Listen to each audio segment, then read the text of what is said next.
લક્ષ્ય ન્યૂઝ, એક નજર, એક લક્ષ્ય.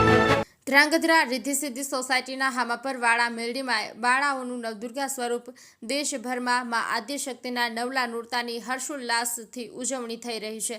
ત્યારે ધ્રાંગધ્રા પંથકમાં હામાપરના મેલડીમાંથી પ્રખ્યાત માતાજીના ધ્રાંગધ્રા શહેર ખાતેના મંદિરમાં માતાજીની આઠમ નિમિત્તે પરંપરાગત રાસ ગરબા રમી ભવ્ય આરતી કરવામાં આવી હતી.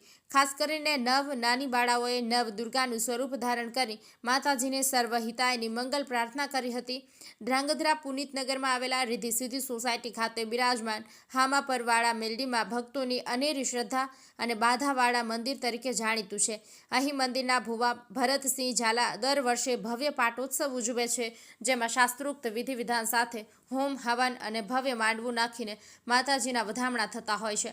ખાસ કરીને માતાજીના ચૈત્ર અને આસો બંને નવરાત્રિ એ પરંપરાગત રીતે 9 દિવસ રાસ ગરબા રમી માતાજીની આરાધના થતી હોય છે. ત્યારે માતાજીની આઠમનું ખાસ મહત્વ હોય. આઠમના દિવસે નાની બાળાઓએ માતાજીના 9 સ્વરૂપો લઈ મેલડીમાના સાનિધ્યમાં ગરબા લીધા હતા, તેમજ મા મેલડીને સૌનું કલ્યાણ કરવાની પ્રાર્થના કરી હતી. બ્રિજેશ ત્રિવેદી, સુરેન્દ્રનગર.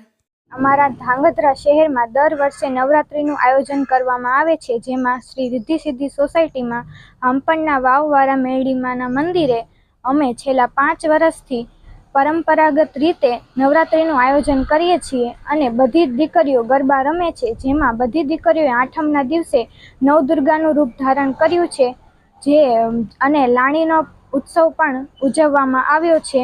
માતાજી ધ્રાંગધ્રા શહેરમાં સુખ, શાંતિ અને સમૃદ્ધિ આપે. જય માતાજી. આજે આપણા રિદ્ધિ સિદ્ધિ સોસાયટીના શ્રી હામપરના વાવવાળા મેલડીમાની જગ્યાએ અહીંયા નવ નોરતા કરવામાં આવે છે. પરંપરાગત 4-5 વર્ષથી નોરતા થાય છે અને અમે બધી દીકરીઓ નોરતા રમી છીએ અને નોરતામાં આઠમના દિવસે અમે બધી દીકરીઓએ નવદુર્ગાનું રૂપ ધારણ કર્યું છે અને આપણા ધ્રાંગધ્રામાં માતાજીની પ્રાર્થના કરી કે આપણા આખા ધ્રાંગધ્રામાં સુખ, શાંતિ અને સમૃદ્ધિ બની રહે. જય માતાજી.